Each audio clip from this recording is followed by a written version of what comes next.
Welcome to Story Punk. I am Scott. I am Drew. And this is our first regular episode of the new year. This will be our second episode, but our first episode will be a look ahead. So this will be our first actual movie episode. Movie episode. Who are you talking to? Talking to our audience. Oh, okay. I mean, I'm talking to you as well, but Anyway, so today we are talking about the movie Predator: Badlands, which was directed by Dan Trachtenberg. I like how every time that you say the name of the movie, you pronounce it with a different accent or a different one, and none of it's the way I would pronounce it. It's adorable. Well, what Predator would you say? Badlands. It's Predator Badlands. Yeah, well, It's a sequel to the Terrence Malick movie. I know. Well, no. It's funny that you say that. You know that he cited that as a big influence on him, Terrence Malick. I don't see it. But okay. Well, anyway, maybe in the blade grass part. I don't know. Yeah. I guess. Yeah. Well, look, sometimes people take stuff that they're inspired by, and the way it comes out, they were inspired by it, but it doesn't look like that, which is actually the best way. I agree. I'm not saying he's lying, but Terrence Malick, boy, is he boring. Yeah. Except for The New World. I like that one. But his movie is gorgeous, and this is the first Predator that I think took some deliberate time to show you a beautiful alien landscape. So maybe that's it. Stop saying that the things I do are adorable. It makes me feel uncomfortable. All right. Well, you're ugly and stupid. Thank you. I'm actually more comfortable with that. Okay. Fine. Okay. Anyway, so this is the brief synopsis provided to us by, I don't know, somebody online. A young predator outcast. I like how I did that one. Yeah. A young predator outcast. Stop. I'm doing my Bill Shatner impression. A young predator outcast from his Wow. Wow, dude. Dude, you see, okay? Do you want me to read it? No, because you got me all screwed up here. I'm gonna cut some of this out. If you can't speak English, stop. it's my fault. I'm sorry. No, you're making me second guess. A young predator outcast from his clan finds an unlikely ally on his journey in search for the ultimate adversary. Which I don't know if I agree with that, but it's close enough. That's more like a factual description of some of the plot. Yeah, I mean, he's not really looking for the ultimate adversary. He's looking for a trophy from the ultimate adversary, which is like, he wants to prove something. So he wants to kill his ultimate adversary. Yeah, that sounds more like so. So I debate that. I'm gonna put a note into. Well, if you want, we can talk about the movie and we can talk about the movie. Why don't we do that? We should talk it out. I like that might be a great idea for a Let's show. do it. So there is I think that the themes are pretty obvious in this movie. We talk about challenging what society thinks is weakness, finding strength in community rather than by solitary dominance. I like that term.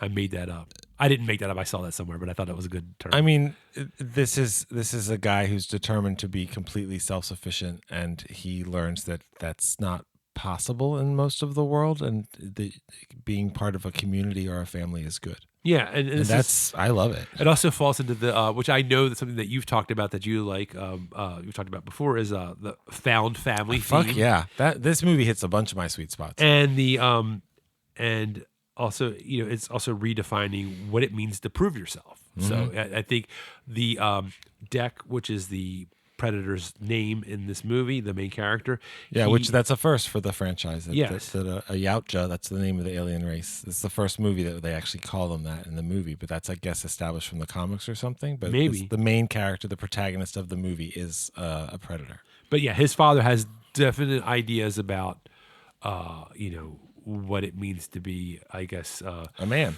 Or a Yautja man. Yautja Still man. a man. I guess so, yes. Let me put it this way. Deck codes as male. I guess so. I mean, yeah, I guess I'm just not thinking of it like as in terms of human terms, so I guess that's why. Well, we haven't met any female predators that we know of, except at the end he refers to his mother as coming. Sure, yeah. It's very sort of like stereotypically masculine society, culture, everything. Well, and it's probably because that's just what we as humans we think of, like the masculine as the sort of the rough and tumble hunter, whatever, and that's what the predator presents as. So that's what we just assume they're all male. But if they run into the wrong Viking woman, they're in trouble. Yeah. They're in trouble. So we've heard. Hope we see her again. Yeah, that would be interesting. So as far as the plot, basically, I mean, it's just he is. I mean, I don't know. I feel like there's kind of a spoiler right at the beginning of this, so I don't know really how I should. I think you should get into you should it. do two things. I think people should see this movie. Okay. I think it's very good. It's very entertaining. I saw it twice in the theater. I did not expect to like it that much, and we are going to spoil it because I don't think there's any real way to talk about the story, how it's set up, how it goes. how it gets into it. Because the very beginning of the story, momentous things happen to this character that set the story in motion, and that makes sense that the story that it sets in motion is the one that we'll end up seeing. I'm trying to remember because I saw this. So it's been, I guess, I guess it's been a month. Yeah, it's been I can't believe it's been wow. But so I saw it when it first came out in IMAX, and boy, was it loud. Yeah, I saw it in the Atmos Theater at our local Horizon Theater, and it was this picture wasn't as big as IMAX, but they really cranked it, which I enjoyed. No, it was good, but I was like, it was even my son came with me, and he was like, I said, was that loud to you? He's like, yeah, it was loud. It wasn't just me being old. So the setup basically is I'm trying to think how to get into this because I have notes, but I'm like, I didn't really talk about this part of it. There is some discussion in the beginning. You see Deck and his brother are having Quay. Okay, yeah. So they're having a little like well, I don't even know what the purpose of their fight is. I can't remember. Well, exactly. I think the way that they present this society, and this is in line with what you would get out of the Predators and the other movies, and we'll talk more about the franchise itself later. But you're always proving yourself. You're always the top man. You're always the top of the food chain, whatever. Hence their whole idea that we go to other planets and we look for the strongest to fight and defeat. So every movie has eventually ended in the confrontation between one human and one predator. And in this movie, we first meet Deck. He fights his brother. And his brother is not trying to kill him like a predator would kill him. His brother is essentially seems to be willing to throw him in holes and stuff. But his brother wants him to succeed, which we don't really associate that sort of thing with the Predators. So even though this movie is about finding family and everything, he actually has and loses someone in his family who I think comes from those values, which I think is a really interesting way to frame the story, because Deck has everything he needs to know to succeed at the beginning and doesn't appreciate it, which doesn't make him bad. He literally can't appreciate it. And then from there we go that, but there is, I guess the point I wanted to bring up is that, and the way I'm trying to remember it now is that there's some discussion between them about this creature and this planet. Oh yes, okay. So Deck has the misfortune of being smaller than most Yautja. He's considered a runt. He's considered a runt, which if you're smaller, you're weaker. That's how they look at it. As this beast cat claws up a tower with the monster claws. Okay, he's talking about his real cat. We should be clear on that. You didn't really. Good girl, Una. Yeah, no, there was no monster in here. No. So the way that which I guess this is really what you've been seeing in all these movies, is you go on a hunt and you bring back trophies, right? And so this is his first hunt he's about to go on. Where is he going to go? What's he going to hunt for? And his dad humiliates him. His family humiliates him. He's not strong enough. He's little, et cetera, et cetera, et cetera. So he's going to pick, I'm going to go to this most dangerous planet, and I'm going to get the thing that every other predator that has gone to get this creature, the Kalisk, has never come back. So that's the one I'm going to get. And his brother's like, are you sure that's a good idea? And he goes, yeah, I'm going to do that. So that's what he's going to do. Yeah, I mean, it's sort of like this is the, I guess, as we were saying, it's really the only way he feels like he can prove his worth. Now, here's the other part that I'm trying to remember. Like the very beginning part is where I'm like a little fuzzy on, and it's like, since it just came out, I didn't really have any other way of watching it to refresh my memory. I have a fresher memory, so ask me what you're trying to remember. So what I'm going to ask is, okay, so this is where the big spoiler comes in. The father shows up. The father's angry. I can't remember why the father's angry, and then the father ends up killing the brother. Yeah. Why did he kill the brother? Just because he was being nice? He killed. Yes, he killed. Oh no, he wanted him to kill. He told his son Quay. That's right. He said, "You have to. You know, weakness must be destroyed. Weakness must be That's culled." what it was. You're and, right. You know, because Deck is going to go on his hunt. It's like Predator Bar Mitzvah, basically. He's going to go on his hunt, and he's going to come back with the trophy, and then he will be worthy to be a full member of the clan, which is his family. Like, literally, that's his father. That's not just like the chief or something. Yeah. And so his father has decided that he's never going to be worth it. So he goes to see his two sons, and he binds Deck, our main character, to be defenseless, and then he tells Deck's brother, who we've just established cares about Deck and wants him to succeed and wants him to be able to do things that maybe he can't do, and he tells his one son to kill the other son. And rather than do that, and you're really, I mean, it's the beginning of the movie. I don't think they're going to kill him, but you really don't know how this is going to play out. His brother basically says, you know, go do what you got to do, go kick ass. Yeah. And then he frees him, and then his father dismembers and then decapitates him, because it's a Predator movie. There's a lot of dismemberment. That's what it was. And before he dies, he hits his magic Predator wristband that has all the extra shit in it, and Deck watches his brother die from inside the ship that then automatically gets launched to the planet. That's how the movie begins. Deck loses his brother. He hates his father. Fuck you all. I'm going to go and get this trophy and come back and join this clan. I'm going to earn my way in. And the planet as a metaphor is great, because everything is trying to kill you on this planet that he ends up, like, from the moment he gets into the atmosphere, there's rocks like hitting the, you know, that are orbiting crashes, the planet. Yeah. But the rocks that are orbiting the planet are like hitting hitting the ship. He crashes. When he crashes, it's like the plant life. Everything is dangerous. It's like it's such a great thing for like this planet is little planet, and I think they actually say something. There's some kind of thing where I believe he does say something about like that planet will kill you or something like that.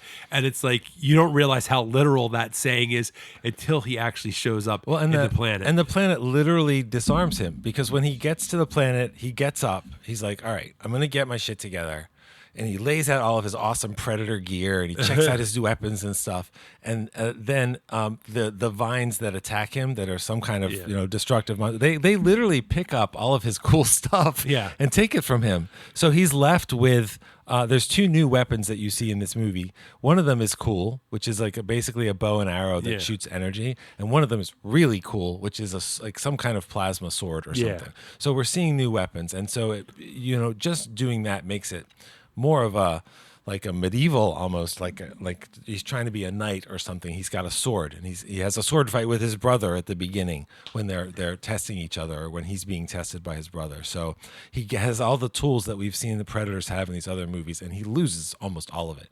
Immediately, because he turns his back on potential danger, he loses it. So he's clearly out of his depth. And one of the things that I like, I just feel like everything about this movie, all of the different parts to the movie, like everything from like the structure and the environment and everything is just everything. I feel like is serving the themes of like it's very well constructed in that sense. Yep. So like when you think about like when you see like when you look at like sort of the way the events that happen within the story, it's like he's with his brother. He's able to survive because of his brother. Then he's alone, and then he's alone, and then he crashes. So he's like in trouble when he's by himself. Then he meets Thea. That's when the movie really, like, I wasn't sure. I wasn't sure I was going to like the movie at the beginning, mostly because when we are meeting him for the first time, and then he's having a fight that's clearly not to the death, but he's having a fight with what turns out to be his brother against around these rocks, and it's basically like two CGI predators with masks on. Yeah. I don't know who they are. I couldn't really even tell who was talking sometimes, which made me feel really old. And Una, come on, and so they, excuse me, so.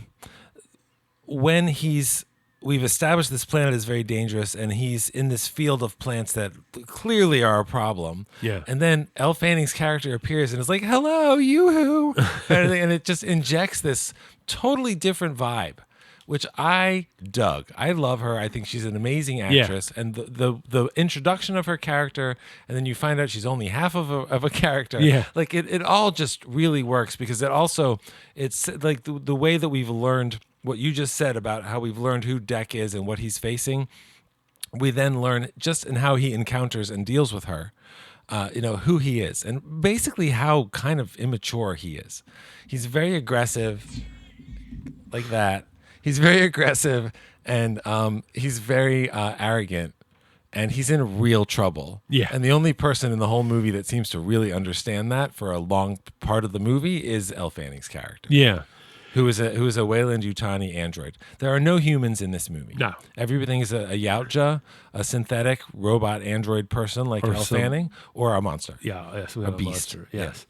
Yeah. And then he and then eventually he meets the little character Bud, which is like the most Disney part of the movie. Yes, definitely. Which I mean, technically, I guess at this point, Thea, who's Elle Fanning's character, is a Disney princess because it's all owned by Disney. So there you go. She's one of my favorite new Disney princesses, along with Ellen Ripley. And then when you do find out too that that Elle Fanning is also playing, she plays multiple roles, Yes. or dual role of. Then there's Tessa, who is also an android. And she's not, also an not android. as nice. Yes, she is definitely the android or the synthetic that is.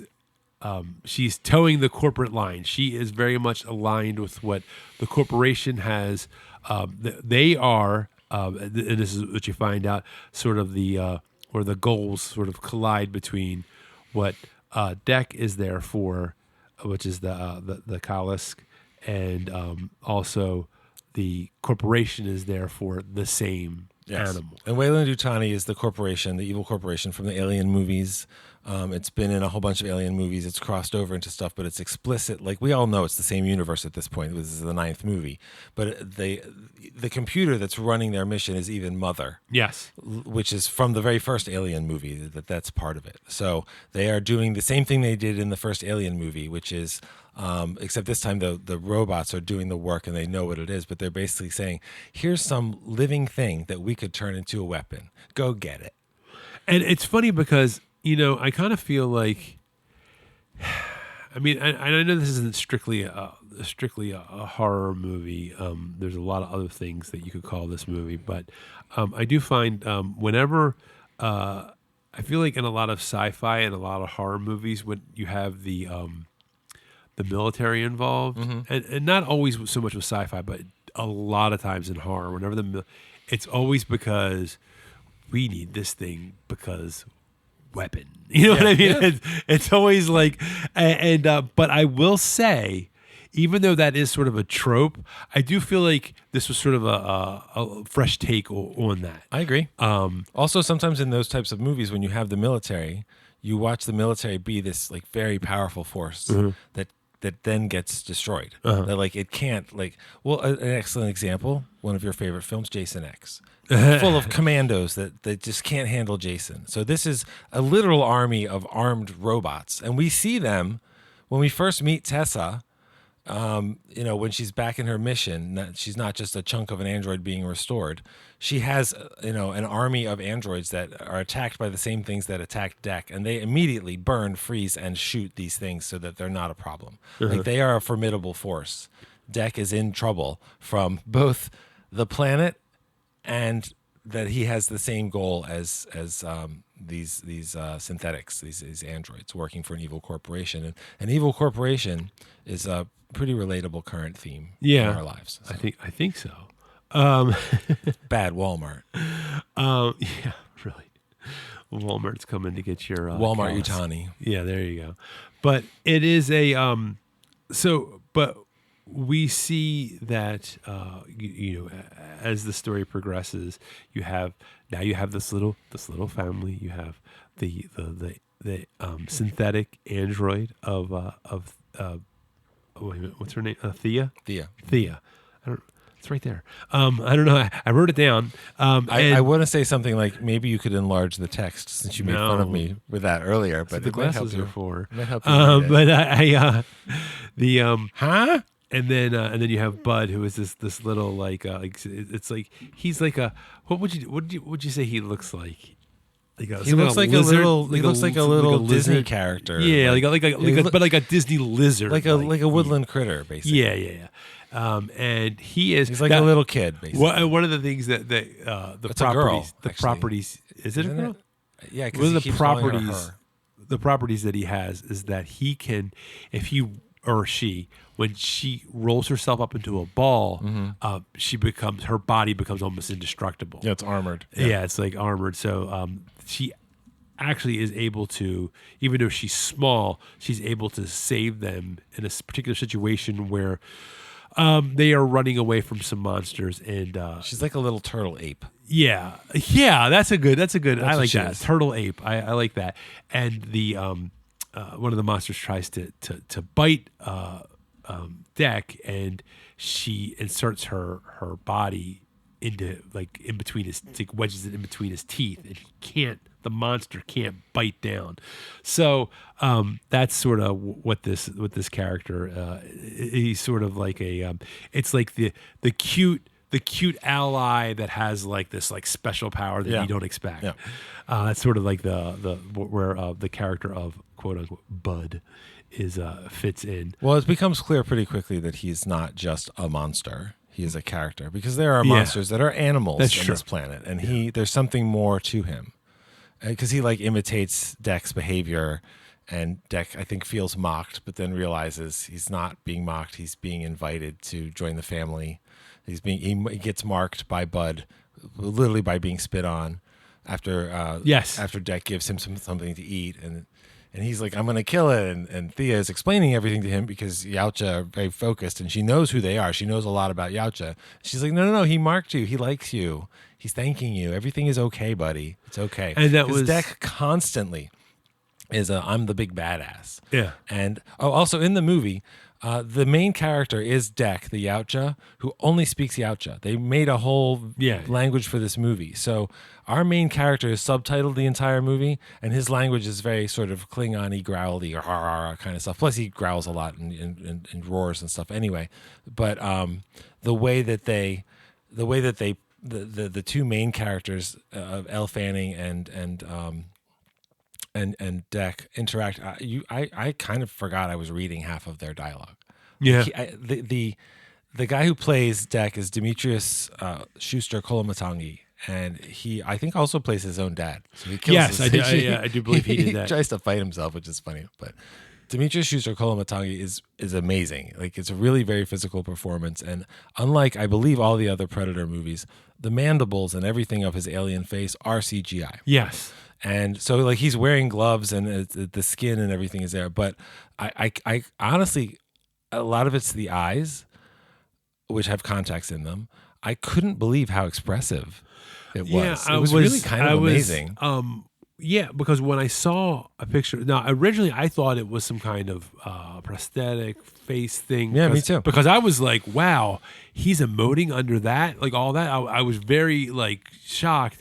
And then I found out later, I saw, and it was an interview with Dan Trachtenberg where he was like saying, the writer director. Yes, they showed a set picture, and on the set picture, you see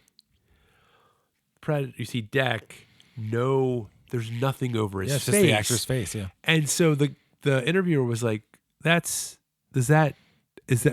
this like a screen test? Was it? And he goes, no, that's how we shot it. And he's like, and then he goes, so you just did CGI over top of that? And he's like, yeah. I think Weta Digital did the effects, and they are really quite incredible. I don't know who did. They have real weight to them. The first, the first time I ever saw where somebody they just completely did everything. They weren't like in a special studio where they were just doing it live. You mean to do the digital effects? Do the CGI. I like in the movie Venom, like with Tom Hardy. Tom Hardy was just walking around like he wasn't like all done up like the normal stuff that you I normally mean, see. when in the he was, CGI. when you see him in the movie as When he's Venom. Venom, yeah. Yeah, that's 2018. That's crazy. 2014, Dawn of the Planet of the Apes. You have literally dozens of characters that are skinned in digital makeup to be these apes. They shot that movie on location. Like, they shot that movie in literal raining jungle type of environments. And so they didn't have the control of the studio to do that. And you would, I mean, when you watch that movie, you think that they're real. Like, people watched that movie and thought, how did you get the animals to do that? Like, they look so real. But the fact that they made them in that environment is clearly another, and that was a lot of Weta also, I think, did some of those things. But this is like another version of it. And I honestly forget it's in effect. They sell me the character, which is the whole point. Yeah. I got very invested in Deck. Yeah, I mean that's what I thought, and that's I remember I did a out of the theater quick review after I saw it, and that's what I was saying. Oh wow, I can't believe how he was so expressive, and then it come to find out, I was like, oh no, it was CGI, but still, Well, even it's still so, his performance. Yes, it's still his just performance. like the apes. Sure, but it's actually, I think, maybe it's even more amazing that the combination of his performance and the CGI, the way they were able to blend it together so seamlessly, it's amazing. It is amazing. It's a modern world. It's 2020, almost. Well, actually, when you hear this, it'll be 2026. Yes, but they probably made that effect back in 2024 or something. So I know, it's crazy. So really, when we talk about that's pretty much the characters. I don't know how much we should get into like the back half of if we want to talk about the back half of the movie as far as what was going on there. Well, the movie it's actually a double character study with very clear similar arcs for Thea and for Deck. And we forgot to mention Deck is, do everything himself. When he first meets Thea, she is literally half of an android because her legs got torn off. Yes. By the Kalisk, it turns out. And he's like, I don't need you. I can do all this myself. Because she basically says, like, I know the planet. I know the Kalisk. I think I can tell you where his den is, all that kind of stuff. And again, her den, she turns out to be the mom of Bud. Spoiler. And so she figures out how to reach him, which is she's like, no, I'm not helping you. I'm a tool. I think that's a very clever way to show how she figures him out, because she knows more about the planet and she knows more about him and she knows how he thinks and she knows how he operates. And her goal is, I want to get back to my legs and I want to get back to Tessa, who she considers a sister.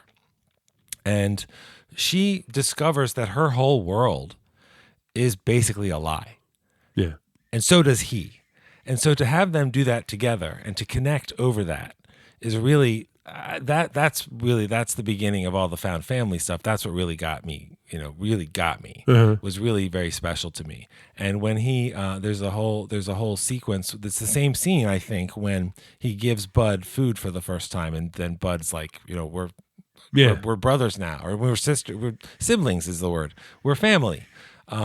She explains to him, or maybe I don't know. No, I think it's at the waterfall where she explains to him, like, I'm from Earth, and on Earth we have this this wolf is a very powerful predator, and it's led by the Alpha. And Deck's like, the Alpha, that's the best warrior that does all the killing. She's like, no, man. The Alpha protects the pack, which he already has seen. That's literally what his brother did. Yeah, Quaid died protecting him. From his own father, from their own father. And so to watch them figure each other out, where the first part of that is Deck is not figuring her out. He doesn't care. But she's such a great performance. She's such a very funny and sweet and real and insightful thing.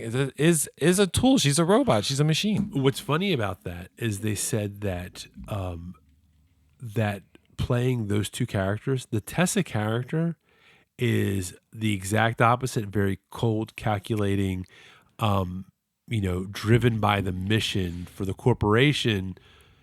And they said that on set that it felt different when she was playing that. Like when she would be Tessa, He said it just felt the set felt. That's different. cool. I didn't hear that. I said That's that really was cool. that was very. It was actually. Did I have any? Okay, I couldn't remember if I had any more information about that. But it's my second movie of the year that I really, really, really liked. That had one actor playing twins that were so distinct. Yeah. It was very clear immediately. You forgot that it's Michael B. Jordan in Sinners because it's two different characters. And this, they're identical. They're robots, and they have totally different, distinct personalities that play directly into the story. It's really. I was really impressed with the screenplay. Yeah, it was really satisfying storytelling. And that's what I was saying about how it was like, I felt like everything was, it's one of those things where it's like, if you've ever taken any kind of a class like on like writing or screenwriting, like where they just all the things they tell you to do. I felt like this was like hitting all those things, and sometimes without me looking like it was doing it though. And it was also very and it was in an entertaining way. It wasn't like this paint by numbers. Exactly. It was like it just felt good, and it was like one of those things too that you kind of notice that like as it's going along, but it's not like obvious. Like okay, here's the it's not something like what we were talking about like the F1 movie where it was like where you kind of felt you could see the bones. You felt it. It was like okay, we're going to the next gear, and here's where we're going. And it was like, but that had its own pieces to it that or just the overall presentation of that made you kind of not care that was going on. Right. But this was just like, I don't know. I don't know if it was the spectacle of this type of story, or if it was just the story was just that good, or no, for me, I know what the answer to that is. Okay, well, you tell me. I was totally engaged with these characters. Yeah. Well, I was completely into these characters because the story is not like anything super original or anything. It's just really satisfying. It also has plenty of references and things to the 8 movies that preceded it and the video games and the comic books and all kinds of. You don't need to know any of that. This is a franchise of 9 movies that you don't have to necessarily watch them in any order or anything. It's kind of a really the only thing the chill way to approach a franchise. The only thing that like I would say, if I had to say there was anything that took me out of the movie a little bit, I feel like the fighting walking legs scene went on a little too long. I was like, okay, I get it. It's like her legs are like when she was in the container towards the end, and her legs were basically coming to save her. Mm-hmm. So she's and just to set this up for anybody that hasn't seen the movie, which the movie's been spoiled for you. So anyway, Thea's torn in half the entire film. Yes, she's been torn in half the entire film, and she does for a brief moment get her legs back, but then they get ripped right back off again. And then she goes, "Oh, come on!" I know. It's just a very relatable moment. Yeah, for somebody who's never been dismembered. They get her. She gets her legs to operate independently, and her legs basically come to save her. She's stuck in a container, and they lead Deck and Bud to her. Yes. Because Deck is no longer interested in killing the Kalisk. He's interested in saving her, his friend, because he's the alpha. That's right. And he's interested in saving Bud's mom. It's a total change of who he thinks he is, and he likes it. Yeah, it makes sense to him. And then so the scene, so the legs do some some kicking and fighting against some of the other, because this is, and I don't know if we made this clear, that the corporation has, not only is there the Tessa character who is leading it's an army of synths. I don't know if we said that, but it's a whole bunch, and they're all played by the same actor. Yeah, they're all identical. And there's only like 4 actors in the movie. So they start fighting the legs fight some of these synth corporate. I guess they're not really soldiers. They're part of the corporation.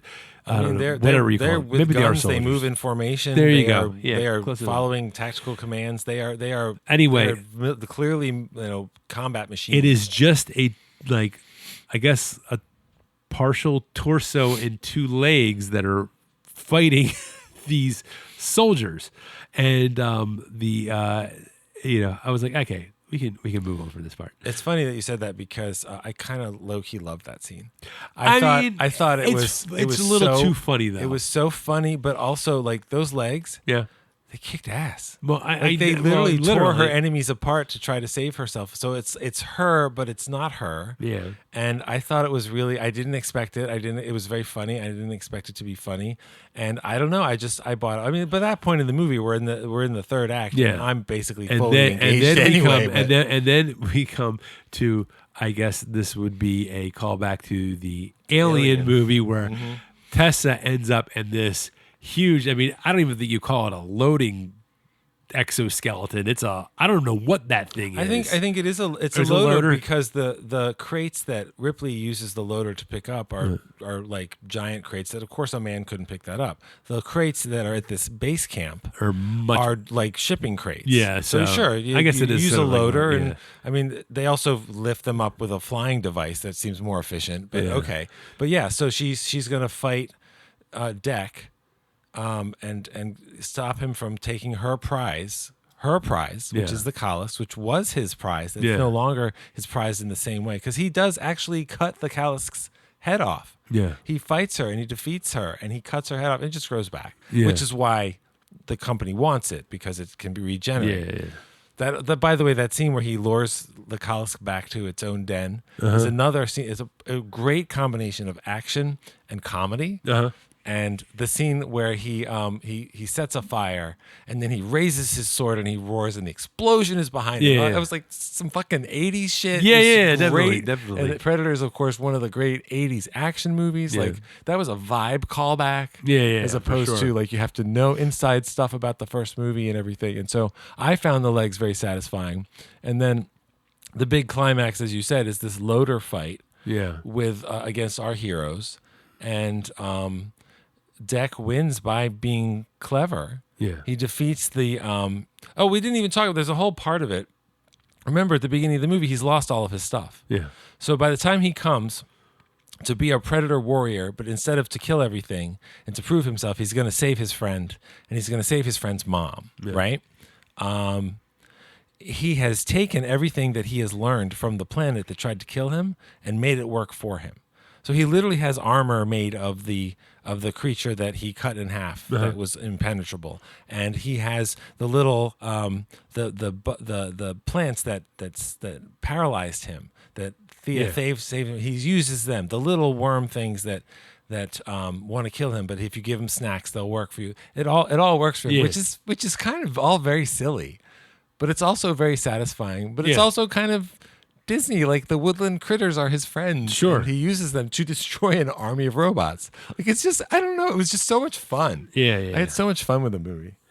I mean, I'm surprised this wasn't a summer release. Well, look, I mean, Prey was a release straight to Hulu, and they should have put that in the theater, and they figured that out. So whatever told them that this was the weekend, it worked, because this movie made $40 million in its first weekend, and no Predator movie's ever done that before. But it was I was definitely a fan. I mean, I feel like this, like the character arcs were like you said, were very satisfying. I feel like he had a very Dan Trachtenberg had a very he had a vision that he wanted to execute, and I think he really was able to stick to it. I don't know what kind of a deal he had with the studio, but it seems like I don't know what kind of input they had into this process, but it sure seems like I get the impression that that's all him up there. Oh yeah, no, listen. I mean, he's the first writer-director that has done more than one of these movies. I mean, he did Prey, and that made a big impression on people, especially as like, another Predator movie, because we hated the last one. Which I didn't hate it, but it's a Shane Black movie. It's a snotty action movie. And Prey is much more serious and very satisfying. And when they said this guy's going to make the next Predator movie, I said, okay, cool. That turned out to be Predator Badlands, which we did an earlier episode on. You mean no, Killer of Killers? I'm sorry. Badlands right You're right. Killer. I'm getting my colons mixed up. That turned out to be a Killer of Killers, which I thought was great and satisfying and surprising, and all the things we talked about in that episode. And so now, if they want Dan Trachtenberg to make another 5 Predator movies, I'm in. I'm totally in, because what I like about it is each of those movies, these 3 Predator movies that he's done now, are actually quite distinct Yes. and their character. Oh, sure. This is the first PG-13 Predator movie. It is as violent and as much dismemberment and all these other things as the other Predator movies, but there are no people. Yeah, that's how they get away with it. All Yeah. the spraying It's blood white. is white milk from a robot, or Yeah. purple blood, or green glow-in-the-dark blood, or anything like that. So people that said, like, it can't be a Predator movie because it's PG-13, there's a lot of other reasons you could say that this is not a Predator movie that I don't agree with, but I would understand that. The fact that it's R. I mean, they made a conscious decision to make it more accessible by not having red blood. This is the same world that literally said, "Well, we'll give Kill Bill an R rating if you change this scene to black and white." Like it's so stupid. This movie is gory and spattery and dismembery and violent, and he's tearing apart robots and monsters and blah blah blah blah blah. And it's not a horror movie. It's an action movie. And I've never thought of Predator as horror movies. It's supposed to be a horror action movie kind of thing. The first movie is basically a slasher movie with Arnold Schwarzenegger as the final girl. Yeah. But this is a big fun action movie with real heart to it. Uh-huh. This is one of those franchises that easily could have been orphaned when Disney bought Fox. And after The Predator, and people hated it, and the movie The Predator from 2018, people hated it, and it didn't do as well as they wanted it to do. It could have been lost, and I'm glad that it wasn't. Yeah, I mean, I definitely think that it is a, you know, and I think it all goes back to the director. You know, there was a, you know, he really sort of committed to that vision, and. Yep. You know, and I think that's really what it comes down to. I think, you know, good directors have a clear idea of what they want, and he went for it. So I think that is a sort of a testament to why this is such a enjoyable movie, and why it sort of like you know, all those themes really resonate, because it's all very consistent. Mm-hmm. Well, also keep in mind that. You know, there's also very classic. It's definitely not a direct transcription of the plot or anything, but there's a very classic Greek tragedy, you know, in this story. I mean, this is literally with the like father. Oedipus Rex and killing your father and finding out Well, who that's you really actually are and all that kind we of didn't stuff. bring that up. Is that he? So, you know, when we talk about strength through like community and the whole family Alpha. thing, Yeah, when he it's comes back at the end to confront his father. And he ends up killing his father, but he kills his father along with with his he pulls his father's family. mask off after cutting off his arm. Yeah, But he lets the Kalisk Bud, who's much larger now, bite his head off. Yes, Is very satisfying. Yes. Oh, because we forgot to say, at the end of the loader fight, Tessa has been defeated. That's right. And swallowed by the Kalisk. Yeah. It wasn't shocking that she came back, but she actually kills the big Kalisk. She freezes it and explodes it, and then they have to kill her, which means that which I was sad. I was sad that they killed Mom. But when Deck comes home, his father's like, "Oh, all right, he's back. You know, where's your trophy?" Basically, and this trophy is Tessa's skull, and he throws it at his father's feet, and his father's like, "What is this nonsense?" Yeah. And then you're like, "I'm not here to be part of the clan. I'm here to avenge my brother, and you can fuck off." Yeah. And it's very satisfying. And then, of course, the very last moment of the movie is all these Predator ships, which we've seen Predator ships in Killer of Killers at the end. And also at the end of the Prey. Oh, that's right, in the illustrations. And so they Actually, don't they show it? They show a ship landing. Yeah, that's true. Or in the sky. That's true. It comes in the sky. Yeah. That's right. Because they see it and they're like, "What's that in the sky?" Because it's it's 300 years ago. We don't know anything about anything. And so We're clueless. We're clueless. And so that actually then these big ships appear on the horizon, and they're like, "What's that?" He's like, "It's my mom." Yeah. And so the family stuff is very explicit, but it's very satisfying because his father is a true villain. Yeah. His father deserves to die, and I don't find it unsatisfying that Deck didn't do the final blow, which would be a real Predator thing to do. Yeah. He's like, I got my family here. I don't need your clan. I got my own clan. So yeah, my friend Bud can bite your head off. I don't give a shit. Yeah. Like I don't know. It's really satisfying. It's really classic storytelling, even though it's a horror movie about monsters And fighting it fits in with robots. that whole theme, you know, with the strength through like, you know, the community or the found families part. So Which he learns from a robot. The robot thinks that she's got a sister and discovers she doesn't have a sister. Yeah. And she actually has to betray her job as a robot working for this company to save Dec. And she does it, which teaches Dec, oh, wait a minute. Maybe I don't have to be alone. Maybe I can do things that are good for me, that rely on other people. And that's when I was like, oh, this movie's for me. This movie's for me. So, I in case you can't tell from my enthusiasm, I found this movie very satisfying. I saw it twice in the theater. I can't wait to watch it. I didn't know again. You saw it twice. Yeah, I only saw it once. It was very loud. So. I went and saw it again the week of Thanksgiving. It was very loud. I went to the same theater, but it was in a different theater. It was a quieter theater, so that would have worked better for you. Sure. But, no. I mean, I don't mind it being loud. I just was like, whoa, this is like more than I expected. actually want it to be loud. I want it to be loud when I watch it at home. Yeah, because especially like the beginning part is like once he first lands on the planet, you're like, whoa. It was like because all that stuff is very very loud. It's a lot. So, but it's okay. I'm a big boy. I can deal with it. I knew you were up to it. So, did you have anything else to add on that one? I don't think so. I think that people should see this movie. What I think I can comfortably recommend to people, if you've never seen a Predator movie, that shouldn't be a barrier to seeing it. It's worth seeing it. It's just a good movie. If you don't like movies with aliens and monsters and things like that, and you end up seeing it, I think you'll be pleasantly surprised. The same way that if you don't, like, I don't care about Godzilla, I don't watch Godzilla movies, and you ended up watching Godzilla -1, you might be like, oh my gosh, this is a real movie about something. And all the Predator movies are worth watching on some level or another. Even The Predator, the Shane Black one, has some stuff in it that's fun, but you don't need any of it. Except Alien versus Predator Requiem is garbage. But it's interesting that it is a franchise that is full of references and Easter eggs. So if you like that stuff and you want to feel like I've done my homework, I've seen all the movies. Okay, that's cool. But you don't have to know anything. If you're a completionist. Yeah, but you don't have to know anything. You can watch these movies in almost any order because there are references from Predator 2 in 1990 that are referred to in Prey in 2022. Yeah. And you didn't miss anything in between. What's interesting, or a little thing of note, this is the first movie that we've done on the podcast that is from a franchise, a second movie in a franchise. True? We haven't done any other franchises.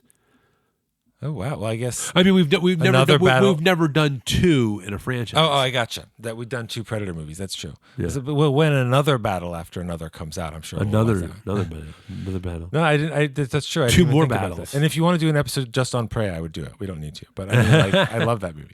No, that was good. I love the dog in that movie. The dog is super cool. No, it was great. So, do you have anything else? No, I think people will enjoy this movie. No, I think so too. I look forward to seeing it again. If you like action sci-fi, then the secret weapon of the movie is the performances and the characters. But Elle Fanning, she's good. Is so entertaining. Yeah, I mean, I think she's been in a lot of stuff and she's been very good for a long time. But like the peak of her so far has been The Great, which is the series on Hulu where she plays Catherine the Great, which is a much more intense and less serious show than you think it is. It's very violent. It's very filthy. It's very funny. It's very scary. It's very well done. That quality of being able to do all those things at once, she brings that right into this movie. It makes it great. There you go. Well, then be sure to check that out. What is that on? The Great is also on Hulu, and this movie I'm sure will be on Hulu. Probably with Prey and Keller, Predator, Killer of Killers. I got my colon right this time. I know. Well, it's important at your age to have your colon right. I agree. So, I'll be 50 next year. You got to start getting those colonoscopies. Ouch. So prep. Well, that's a wrap on Predator Badlands, and we'll be back next week. We're going to steal corporate secrets using dream sharing technology. So we'll let you know how that goes. And you can follow us on our Instagram page at StoryPunkPod for updates to find out when the next episode comes out. Also, we are on all of the major podcast platforms and all the little ones and pretty much anyone. So if you have one that you like to listen to, we're not on, let us know. Also, I am on Letterboxd as Storypunk Scott, and Drew is on Letterboxd as well. Solid Gould. Yes, Solid Gould. Thank you for that. And I was worried. The suspense. It was like, I said it, and he didn't say anything. I was waiting. I was trying to decide how to pronounce it. Yeah. Solid gold. There you go. What is that? People screw up my name all the time. I don't understand. Really? Well, they screw up mine. And if that's it, then I will just leave you with, remember that story matters.